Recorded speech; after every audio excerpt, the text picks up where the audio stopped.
തളർന്നു കിടന്ന് ഉണ്ണിത്താന്റെ മുന്നിൽ ചെന്നു. മല്ലയ്യ കർണാടകയിൽ എന്തോ മന്ത്രം ചൊല്ലിയതും ഉണ്ണിത്താൻ ചാടി എണീറ്റ് കേട്ടെ. ചാടി എഴുന്നേറ്റ് പഞ്ചായത്ത് ഗ്രൗണ്ട് വഴി 2 റൗണ്ട് ഓടി. ഒന്ന് പോടോ. കൂടി വന്നാൽ മല്ലയ്യ ദശമൂലം ദാമൂന്ന് പറഞ്ഞു കാണും. ഉണ്ണിത്താൻ അത് കേട്ടൊന്ന് ഞെട്ടിയും കാണും. ഇപ്പൊ അതൊന്നുമല്ല പ്രശ്നം. ഡോക്ടർ ലക്ഷ്മിയെ കാട്ടാപ്പിള്ളി കെട്ടു അതോ മല്ലയ്യ കെട്ടുവന്നാ? പെണ്ണിന് വേണ്ടിയുള്ള യുദ്ധം ചരിത്രാതീത കാലം മുതലേ തുടങ്ങിയതാ. പണ്ട് അമേരിക്കയിൽ എന്താണ് സംഭവിച്ചത്? ഈ നായിന്റെ മോനെ ഇനി ഞാൻ കൊന്നുകളയും. നീ എന്ത് പറഞ്ഞാലും എന്തിനാണ് അമേരിക്ക പോകുന്നത്? അത് പോട്ടടാ ദാമു. അല്ല പിന്നെ ഇവനെന്താ സായിപ്പ് ഉണ്ടാക്കിയത്? മേലിൽ നീ വായനശാലയിൽ പുസ്തകം വായിച്ചോണ്ടിരുന്ന നിന്റെ കണ്ണി ഞാൻ കുത്തിപ്പൊട്ടിക്കും. ഓ, എന്റെ കയ്യിൽ എസ് മോഡൽ കത്തിയില്ലാതായി പോയി. പാലിന്റെ പാത്രം ഒഴിഞ്ഞെങ്കിൽ തന്നോളൂ. ഓഹോ, നീ മല്ലയ്യയുടെ വീട്ടിൽ കയറി താമസിച്ചിട്ടും മല്ലയ്യയുടെ മനസ്സിൽ കയറി താമസിച്ചത് ആ ഡോക്ടർ പെണ്ണായി പോയല്ലോ ഗൗരി. ചില മുതലാളിമാരൊക്കെ അങ്ങനെയാ പരമുള്ളേ.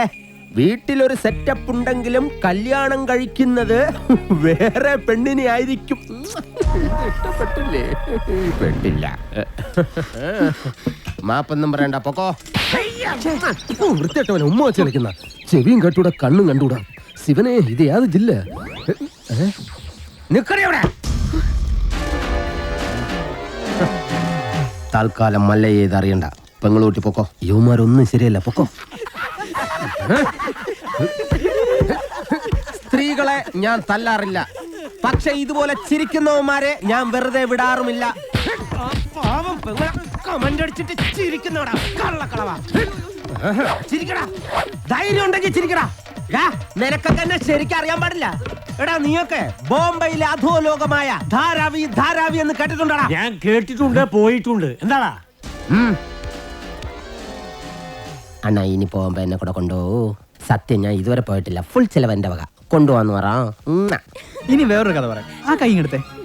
ഒരു ഉറുമ്പ് ഇങ്ങനെ നടന്ന് നടന്ന് നടന്ന് നടന്ന് നടന്ന്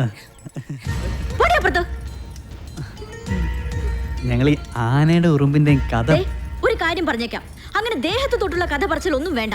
പാവങ്ങളാണെങ്കിലും ഞങ്ങൾക്കും ഇത്തിരി അന്തസ്സും അഭിമാനമൊക്കെ ഉണ്ടെന്നുള്ള കാര്യം മറക്കരുത്. അതുകൊണ്ട് മേലിൽ അവളെ ശല്യം ചെയ്യാൻ നിൽക്കരുത്. ഭർത്താവ് തളർന്നു കിടക്കാൻ തുടങ്ങിയിട്ട് 5-6 കൊല്ലമായല്ലേ? കാര്യങ്ങളൊക്കെ ഇങ്ങനെ നടക്കുന്നു. വീട്ടിലെ ചെലവിന്റെ കാര്യങ്ങളേ എന്നോട് സ്നേഹമാണെന്നൊന്നും ചാണകം വരുന്ന കൈ കൊണ്ട് അടിമേടിക്കല്ലേ. എന്റെ കൂടെ പോന്ന ചാണാൻ വരുന്ന കൈ കൊണ്ട് ഞാൻ സ്വർണം വാരിക്കും. രണ്ടും കൂടി കിന്നാരം പറഞ്ഞു നിൽക്കാണ്ട് ആ പശുക്കൾക്ക് പുല്ലോ വൈക്കോലോ എന്തെങ്കിലും ഇട്ടു കൊടുക്ക്. ഞാൻ ഇവിടെ പശുവിന്റെ ഉച്ചിഷ്ടമേറ്റ് വാരിക്കൊണ്ടിരിക്കുക. 3 നേരം വെട്ടി വിഴുങ്ങണ്ടേ? മനുഷ്യനെ പണി ചെയ്യാൻ സമ്മതിക്കൂന്ന് വെച്ചാ? ഇയാള് ഒരുപാട് പണി ചെയ്യുന്നുണ്ടെന്ന് എനിക്ക് മനസ്സിലായി.